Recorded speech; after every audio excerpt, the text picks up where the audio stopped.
बांगलादेशातील अल्पसंख्याक हिंदू व दलित समुदायावर होत असलेल्या कथित अत्याचाराच्या निषेधार्थ अकोट शहरातील छत्रपती शिवाजी महाराज चौकात बुधवारी निषेध आंदोलन करण्यात आलं।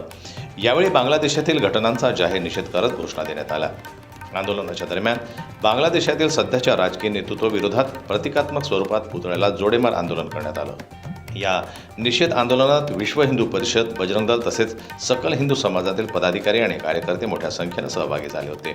शांततामय मार्गाने आपली भूमिका मांडत मानवी हक्कांचं उल्लंघन थांबावं, अल्पसंख्याकांचं संरक्षण सुनिश्चित करावं अशी मागणी आंदोलनकर्त्यांनी यावेळी केली। कोणताही अनुचित प्रकार घडू नये यासाठी यावेळी खबरदारी घेण्यात आली होती। जनमत लाईव्ह न्यूज करता अकोल्याहून संजय उमक यांची रिपोर्ट। मराठी बातम्यांसाठी जनमत लाईव्हला लाईक करा, सबस्क्राईब करा आणि बेल आयकॉनला दाबायला विसरू नका।